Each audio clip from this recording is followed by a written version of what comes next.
मी पोराटोरांच्या बाळबोट ठिकाणावर बोलतच नाही. या पोरांचं वय किती, हे बोलतात किती, यांच्या वयाच्या दुपटीनं माझं पॉलिटिकल करिअर झालेलं आहे. माझ्यासारख्या अनेकांनी संघटनेसाठी स्वतःचा संसार, घरदार यावर तुळशीपत्र ठेवलं, रक्ताचं पाणी केलं. यांचं संघटनेसाठी योगदान काय? आणि ही पोरटोरं आज आपल्या आजोबांच्या वयाच्या लोकांकडून, ज्यांनी संघटना वाढवली, संघटनेसाठी खपले, त्या ज्येष्ठ सैनिकांकडून पाया पडून घेतात. हे विधान आहे मुख्यमंत्री एकनाथ शिंदे यांचं. उभाटा गटाचे युवराज आदित्य ठाकरे यांनी ज्या पद्धतीनं आपल्या प्रचार सभांमध्ये शिंदेंना टार्गेट करायला सुरुवात केली आहे, त्यानुसार त्यांच्या गटाच्या प्रचाराची रणनीती स्पष्ट होऊ लागली. महाविकास आघाडी किंवा सो कॉल्ड इंडिया आघाडी, जी महाराष्ट्रात शिवसेना भाजपा महायुतीशी लढते, त्या लढतीत देवेंद्र फडणवीसांनी एका बाजूला शरद पवारांना पॅक करायला सुरुवात केली. देवेंद्रजींच्या एकामागून एक धक्क्यांनी पवार हे काहीसे हतबल झाल्यासारखे वाटत आहेत, बॅकफुटवर गेल्यासारखे वाटत आहेत. आणि त्यांना बारामती, माढा अशा 2च मतदारसंघात गुंतूनच पडावं लागतंय. आणि एकंदर अशीच काही स्थिती निर्माण झाली आहे की काय असं वाटत असताना पवारांनी हळूच कमबॅक करायला सुरुवात केली आहे. पण पवार मात्र बंकरमधून बाहेर पडत असताना त्यांना कव्हर फायरिंग देणं आवश्यक होतं, जसं युद्धात दिलं जातं. आणि नेहमीप्रमाणे ते काम संजय राऊत यांच्याकडे असायला हवं होतं, पण तेच काम यावेळेस उद्धवजी आणि आदित्य ठाकरे करताना दिसत आहेत. उद्धव ठाकरेंनी आपला रोख देवेंद्रजींवर वळवलाय, तर आदित्य ठाकरे एकनाथ शिंदेंच्या मागे लागले. पण शेवटी कसं आहे, लहान तोंडी मोठा घास घेतला की तो घशात अडकतो, तसा तो अडकला. 20 जून 2022 रोजी एका बाजूला विधान परिषदेच्या निवडणुकांचे निकाल अपेक्षित असताना महाराष्ट्रात सत्तांतर घडलं. उद्धव ठाकरेंच्या एकंदर कारभारानं त्रस्त झालेल्या आमदारांनी एकनाथ शिंदेंसोबत सुरतचा रस्ता धरला. पुढची 25 वर्ष आपण काय सत्तेबाहेर जात नाही, आपणच सीएम राहणार, या भ्रामक कवी कल्पनेत असणाऱ्या किंवा या कवी कल्पनेत रमलेल्या ठाकरेंना हा धक्का पचवताच आला नव्हता. आणि तो धक्का तेव्हाही त्यांच्या जिभेवर नाचत होता. मग ते शिंदेंसह सोबतच्या बंडखोर आमदारांना डुक्कर काय म्हणत होते, गद्दार काय म्हणत होते, आईच्या दुधाचा सौदा करणारे वगैरे वगैरे अशी शेलकी विशेषणं लावत आपला संताप व्यक्त करत होते. ते स्वतः डबल माइंड मेंटल ट्रॉमातून चालले होते. आणि तसं असताना त्यांच्या अडचणीत भर टाकायला त्यांच्या मागे त्यांचा बिरबल विश्वप्रवक्ता संजय राऊत होतेच. या लोकांनी मिळून हे बंड अधिक चिघळवलं आणि बघता बघता 16चे 23 आणि 23चे 40 झाले. सेनेचे 40 आमदार प्लस 10 अपक्ष असा 50चा एक गठ्ठा सुरतहून गुवाहाटीला रवाना झाला. जे बंड शमवता आलं असतं ते चिघळवलं गेलं आणि सगळा खेळ तिथेच संपला. त्यावेळेस मातोश्रीच्या किचन कॅबिनेटमध्ये उधळलेला फोडणीचा ठसका हळूहळू कमी होतोय की काय असं वाटत असताना निवडणुकांच्या निमित्तानं त्या शिळ्या कढीला पुन्हा चुलीवर ठेवलं गेलंय. आणि आता त्या कढीला कधी ऊत येतोय याची वाट सारे पाहत आहेत. या शिळ्या कढीला नव्यानं फोडणी देताना उद्धवजी हिंगजिऱ्याच्या नावाखाली फडणवीस आदित्यला मुख्यमंत्री पदासाठी तयार करणार होते.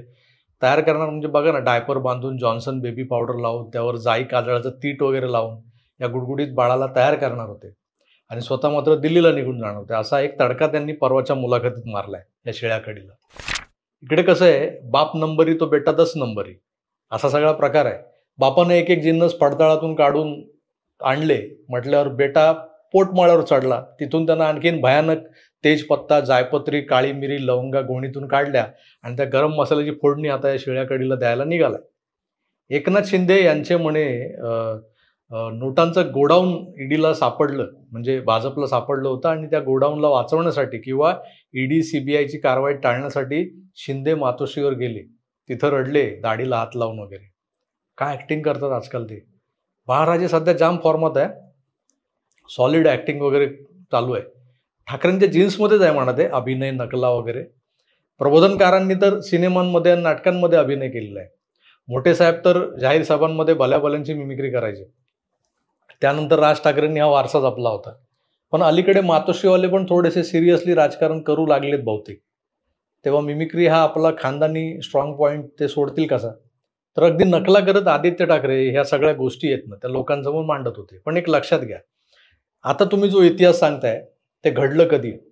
हे सगळं मविया सत्तेत असताना सुरू होतं आणि मवियाकडून फडणवीसांना रश्मी शुक्लांच्या फोन टॅपिंग प्रकरणात गुंतवून अटक करण्याचा प्लॅन तयार झाला होता,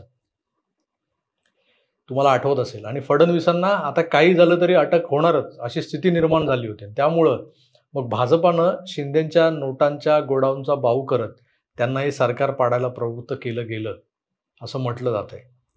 तर शिंदेंनी सरकार पाडलं नसतं तर फडणवीसांना अटक झाली असती, असा यांचा दावा आहे. पण ज्या केसमध्ये काहीच दम नव्हता, ज्या केसचा पुढे कोर्टातही निभाव लागला नाही, त्या केसला घाबरून देवेंद्रजींनी हे सरकार पाडलं. तुम्हीच सांगा. उलट यांच्या नादानपणाचा कहर एवढा मोठा की आपले आमदार, आपले मंत्री राष्ट्रवादीच्या दडपशाहीला बळी पडतायत.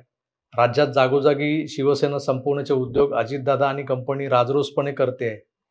सेनेच्या आमदारांना, मंत्र्यांना निधी मिळत नाही, लोकांची कामं होत नाहीत.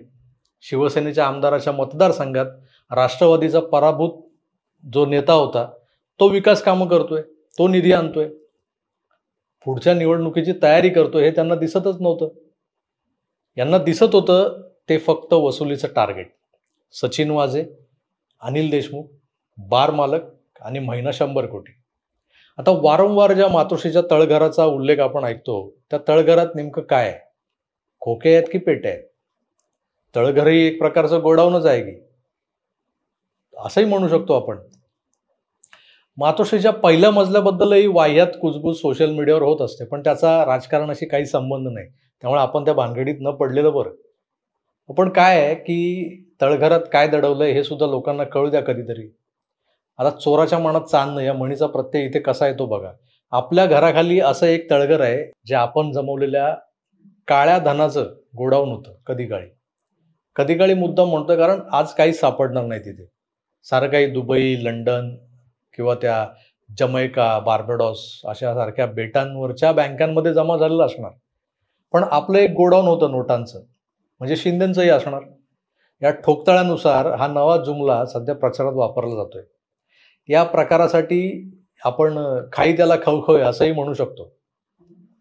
मित्रो, या सगळ्या गोष्टीत देवेंद्र फडणवीसांच्या संभाव्य अटकेचा मुद्दा जो आहे तो समोर आणला गेला. पण त्यांना अशी अटक होणं सहज शक्य नव्हतं, कारण रश्मी शुक्लांना फोन टॅपिंगचे आदेश दिले होते राज्याच्या मुख्य सचिवांनी, फडणवीसांनी नाही.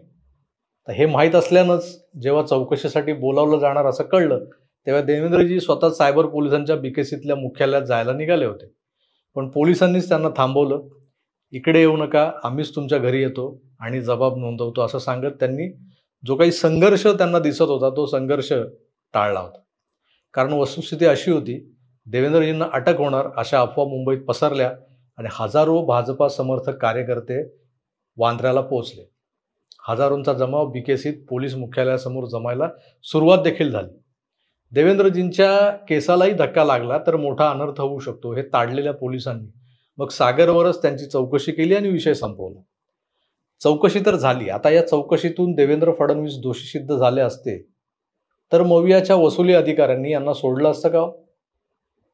ज्यांनी त्या 2.5 वर्षात अनेक निर्दोष लोकांना उचलून कोठडीत डांबले त्यांच्यासाठी हे काहीच अवघड नव्हतं. पण राज्यात आगडोंब उसळला असता हे ध्यानात घेत त्यांनी तो विचार गुंडाळला. फडणवीसांना एका दिवसासाठी तरी तुरुंगात बसवायचंच असं एका नेत्याचं स्वप्न होतं म्हणे. मी नाव नाही घेणार, पण नाही घेतलं तरी ते तुमच्या लक्षात येईलच कोण हा नेता. तर मित्रो, आगामी 1.5 महिन्यात आपल्याला अशीच रहस्यमय गुपितं ऐकायला मिळणार आहेत, जी या मंडळींनी आजवर कोणत्या मजबुरीने दडवून ठेवली असावीत, म्हणजे दोन्हीकडच्या बाजूच्या लोकांनी का दडवली होती याचा आपल्याला तरी अंदाज आता येणार नाही. पण जसं शिंदेंच्या कपोलकल्पित नोटांच्या गोडाऊनचा विषय आलाय, तसाच मातोश्रीच्या तळघराचा आणि जर काही जास्तच झालं तर पहिल्या मजल्याचाही विषय बाहेर येऊ शकतो. वांद्र्याचं गोडाऊन आता नेमकं कुठल्या देशात शिफ्ट झालंय तेही बाहेर येईल. लंडनमधल्या मातोश्री 4च्या तळघरात कुठली नवी गुपितं लपली असतील. मला वाटतं ज्या दिवशी राहुल कनाल बोलायला लागेल ना, राहुल कनाल, तेव्हा या तळघरातल्या खोक्यांसह तिथल्या लाल डायऱ्यांचंही गुपित उलगडेल. त्या लाल डायऱ्यात कोणकोणत्या हिरोईनची नावं लिहिलेली आहेत. मला खात्री आहे यातल्या 50 ते 60% बातम्या किंवा ही सो कॉल्ड गुपितं खरी नसतात, पण त्याला आपण टेबल न्यूज म्हणू शकतो. कुणाच्या तरी सुपीक डोक्यातून ते बाहेर निघतं, पण सारंच काही खोटं असतं असं नाही. मी 50 ते 60% बातम्या म्हणालोय, म्हणजे कुठेतरी 40 किंवा 50% हे सत्य असणार.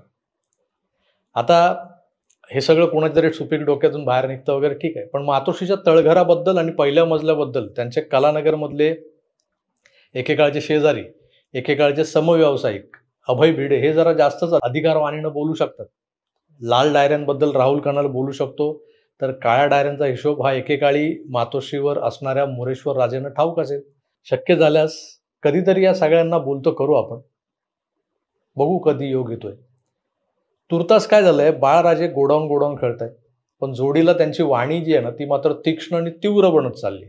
निर्लज्ज काय, नीच काय, पाठीत खंजीर खुपसणारा काय, ते शिंदेंवर प्रचंड तोंडसूक घेताना दिसत आहेत.